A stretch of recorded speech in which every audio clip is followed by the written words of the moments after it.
Bueno, hoy en nuestro programa vamos a tener dos invitados. Sara Chao, que es médica especialista en hepatología del Hospital Juan Domingo Perón de Avellaneda, en el Hospital María Curie de Cava, y es miembro del Comité de Bioética, fue miembro del Comité de Bioética de la provincia de Buenos Aires en tiempos de la pandemia, y es animadora Laudato Si. Así que muy buenas tardes, Sara. ¿Cómo estás? Muy buenas tardes. Muchas gracias por la invitación. Gracias a vos por haber venido. Y acá justo está entrando nuestro segundo invitado, que se retrasó, pero bueno, tiene prioridades, ¿no? Esteban Chalá, que es presidente del CEPA argentino, voluntario de Cascos Blancos, exdirector nacional de operaciones de protección civil de la Nación. Así que buenas tardes, Esteban, también. Buenas a todos, pido disculpas por mi demora. Bueno. Cuando uno anda ahí en las movilizaciones y esas cuestiones que suceden tan seguido en estos tiempos, bueno, todo lleva sus tiempos y por eso me disculpo. Es una llegada tarde justificada. Bueno, gracias por venir, Esteban. Bueno, Sara, hay varias cositas que quería preguntarte, pero fundamentalmente en estos tiempos que corren, uno de los temas fundamentales es qué dieta, qué comida tienen que recibir los argentinos en estos tiempos de crisis y lo que se puede poner en la olla. A ver. Qué difícil, y creo que no te tengo buenas noticias. Bueno, pero el tema es el siguiente. Primero, no hablamos de dieta, ¿sí? Porque eso asusta. Cuando la persona o el paciente viene al consultorio por el problema que tenga, yo hago enfermedades del hígado y muchas enfermedades están atravesadas por el tipo de alimentación que llevamos a diario, qué comemos, ¿sí? Es fundamental para mantener una buena salud del hígado. Por lo tanto, tengas la enfermedad en el hígado que tengas, hablar de alimentación es fundamental. Entonces, yo desterré la palabra dieta, ¿sí? Porque no podemos vivir a dieta, ¿sí? Una dieta es una comida en el contexto de una cirugía, pero nosotros lo que necesitamos para que nuestro organismo funcione bien es una alimentación saludable. Entonces, ese es el primer concepto que tenemos que tener, y de ahí parte todos los conflictos que tenemos alrededor de la alimentación, porque no pensamos, ¿sí? Esa fuente de energía, ¿sí? Como parte de lo más importante para que funcione efectivamente nuestro cuerpo. Entonces, ¿qué hacemos en los tiempos de crisis donde la plata no alcanza? Tenemos que empezar a restringir algunos alimentos como la carne, las verduras, las frutas, porque a veces hasta son más caras, o necesitamos disponer de dinero mucho más para las verduras que para otros alimentos. Entonces empezamos a suplementar, ¿sí? A buscar otras opciones que no son saludables, o como yo le digo a mis pacientes, eso se puede comer, es comestible, pero no es un alimento. Y eso lo vemos en las góndolas de los supermercados, ¿sí? Con esos alimentos que están con los sellos de advertencia del ministerio. Bueno, eso nos está hablando de que eso tiene un exceso de sodio, de calorías, de grasas que no nos van a aportar nada saludable a nuestra vida y a nuestro cuerpo. Pero claro, acá podemos hacer también una discriminación, ¿no? Si uno no tiene una alimentación saludable, después eso conlleva a tener algún tipo de patología, algún tipo de enfermedad. Por eso yo un poco dije qué tipo de dieta y está bien la discriminación. Pero ¿cómo nos tenemos que cuidar en este momento, ¿no? Donde todo es escaso, donde no tenemos verdura, donde no tenemos acceso a esos alimentos, donde aparecen estos alimentos que por ahí tienen exceso de un montón de cosas y que no son saludables, pero sin embargo, por una cuestión tal vez de precio o tal vez es lo único que podemos consumir, ¿cómo hacemos para poder tener algo un poquito más saludable y no llevar por ahí a una enfermedad hepática? Yo entiendo que por ahí no es lo mismo una patología súper importante del hígado que algo que a través de la dieta te lleva a tener alguna dolencia. Por ahí son dos cosas diferentes, ¿no? Sí, lo pero... puedes explicar mejor. Bueno, vamos por ahí. El tema es que hoy por hoy el hígado graso, ¿sí?, que es una enfermedad metabólica, está asociado a diabetes, a obesidad, a sobrepeso, es una epidemia, ¿sí? Se está posicionando como la segunda causa de trasplante hepático en el mundo, ¿sí? Porque te conduce a la cirrosis. No controlar a tiempo el hígado graso te lleva a la cirrosis. Y la manera de prevenir la enfermedad hepática por enfermedad metabólica o por esteatosis o hígado graso va de la mano de una alimentación saludable y de actividad física.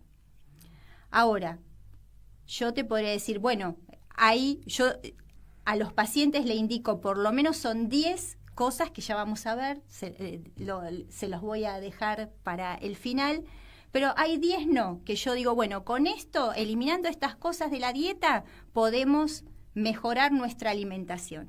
Pero la alimentación de las personas tiene que ser balanceada y no nos tenemos que ir de ahí. Si no, bueno, empezamos a restringir carnes, pero comemos más harinas, esas harinas se transforman en azúcar, el exceso de azúcar en grasas y terminamos en lo mismo. Y quizás vemos personas, ¿sí?, con sobrepeso, pero no bien nutridas. Eso no significa que estar con sobrepeso uno esté más nutrido o bien nutrido, ¿sí? Son dos cosas completamente diferentes. Por lo tanto, lo que tenemos que empezar a defender es la seguridad alimentaria para todas las personas. Me parece importantísimo empezar a introducir esos conceptos. Seguridad alimentaria, que es acceder a una alimentación de calidad, o como dice el Papa Francisco en sus encíclicas, digamos, una alimentación digna para una vida digna, ¿sí?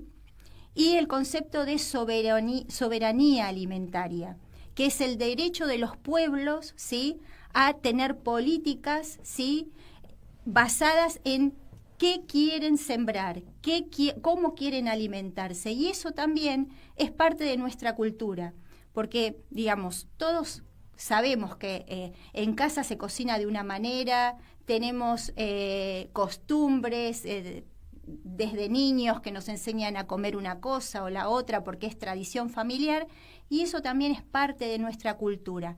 Cuando uno sale en busca de la comida rápida, la hamburguesa, lo que me venden por una ventana y me lo como, no sé, en 5 segundos, ¿sí?, para solamente saciar ese hambre del momento, lo que tengo es una colonización de nuestra forma de comer, ¿sí? O sea, no son nuestros hábitos esos, la comida rápida, los excesos de grasa, son salidas, ¿sí? ¿Para qué? Para que nuestra mente y nuestro cuerpo esté atento a otras cosas, ¿sí?, a lo inmediato, pero eso definitivamente nos enferma el alma o el espíritu y nos enferma el cuerpo. Bueno, ya que la dejaste picando, ¿no? Acá los chicos que suelen consumir mucho alcohol, ahí estoy mirando, ¿cuánto tienen que consumir diariamente? Porque ahora van a bailar y demás, entonces... ¿Qué tema? Ese no me gusta hablar de eso. Pero decirle, dale una onda, dale una mirada, a ver cuánto pueden consumir digamos, por día, o si hacen un estrago, alguna cosita así, o una transgresión. A ver. A mí me gusta hablar de consumo consciente de alcohol. Bueno, bien, ¿sí? Ahí está. Eso es una cuestión importante, porque también es parte de la cultura, es parte de las tradiciones. Lo que tenemos que saber es hasta dónde. Uh-huh. Y que no tiene que ver con que yo tomo y no me hace mal porque no me mareo, no me caigo, ¿sí? Antes hay que pensar en la salud del hígado. Bien. Cuando partimos de un hígado que no tiene enfermedad, la dosis diaria de alcohol son aproximadamente 20 gramos día, ¿sí? Eso equivale a una copa de vino, ¿sí? Y para la mujer y una copa y media de vino para el varón. Único pin. Bueno, ¿Sí? Así que vayan pensando. Eso es con chicos. respecto al vino. Ahora, si empieza a aumentar la graduación alcohólica, es diferente. Por ejemplo, las bebidas como whisky, Fernet, ¿sí? Son 45 centímetros cúbicos de Fernet, el resto coca, ¿sí? Para los que hacen. Estamos. La verdad que nos tiró el alma abajo el Sara. Es uno por día, ¿sí? Qué cosa. Sí, Es sí, muy va a difícil. ser Yo mal. entiendo que es muy difícil, pero es saludable. Bueno, quería preguntarte sobre qué es esto de animadora Laudato Si, como para ir un poquito cerrando el tema y después también vamos a pasar a Esteban, que también nos va a contar algo muy interesante. Bien. Con respecto a lo que a ser animador, Laudato Si viene también un poco de la historia de escuchar a las personas en el consultorio, ¿sí?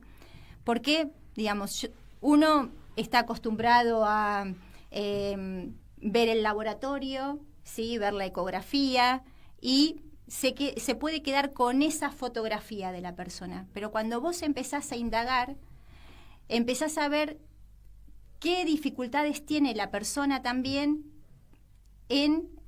para poder hacer esa dieta. Y en la historia de médica me fui encontrando con situaciones diferentes. Por ejemplo, lo que primero me impactó fue una señora que me decía, le daban mal los análisis de la diabetes y eso le complicaba el hígado. Y cuando yo les preguntaba por qué no podía hacer la dieta, le pregunté si se alimentaba de acuerdo a lo que decía el médico de la diabetes, me decía que y a veces podía y a veces no. Le digo, ¿y por qué? ¿De qué depende eso? Me dice, y yo cuido a mis nietos. Dice, porque la mamá de ellos falleció y yo estoy a cargo. Una señora de unos 60 años con niños de 10, 12 años. Dice, y cuando hay fruta, la fruta la reservo para ellos. Dice, y yo como lo que hay, doctora.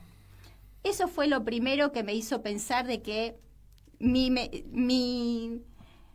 responsabilidad médica no terminaba ahí, ¿no? En los 15 minutos de atención y darle la solución, pero que es una solución que la señora no va a poder alcanzar nunca, y ver cómo podemos empezar a resolver y a tener otra mirada que tiene que ver con el compromiso con lo holístico de los cambios. Que con lo biológico, ¿no? Exacto. Después hubo otro muchacho que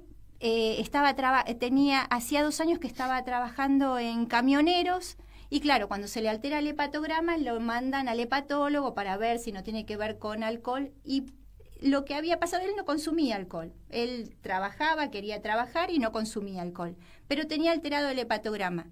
Y charlando con él nos dimos cuenta que había aumentado 20 kilos de peso desde que había empezado a trabajar, tenía un salario y entonces empezamos a hablar. Dice, y yo antes no tenía, dice, comía una vez al día. Dice, y cuando empecé a cobrar y pude empezar a pagar la comida en casa, dice, me empecé a desquitar, dice, y la verdad es una palabra tremenda, ¿no? Pero me dice, como con venganza, por todos esos años que no pude comer. Bueno, y estas historias nos van cambiando también a nosotros, ¿no es cierto?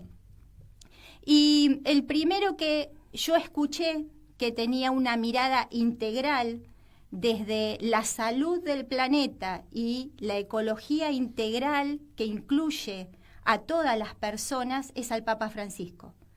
Y esto lo empecé lo leí y pude hacer un curso, ¿sí? Que se hace desde, digamos, dictado por el Vaticano, esto fue en el contexto de la pandemia, que tiene que ver con el cuidado de la casa común. Y hoy por hoy hablamos de ecología integral, o sea, nadie puede descuidar el planeta, tener conciencia de no cuidar la casa común, que es el planeta, y dejar excluidos a los más pobres o a los más carenciados, ¿sí? Si no, nadie se salva solo, como decía él, y si no estamos juntos en esta, bueno, creo que es difícil hablar de un futuro, es difícil proyectar un programa económico Digamos, creo que tenemos que empezar a discutir temas como la renta básica universal, ¿sí? Para una vida digna, ¿sí? El acceso a la alimentación, a la vivienda, a la tierra es fundamental. Y cierro con esto. Creo que cualquiera que arme en este tiempo un programa político o un proyecto y quiera conducir este país, no puede dejar de discutir estas cosas. Es urgentísimo. Es con todos adentro. Exactamente. Bueno.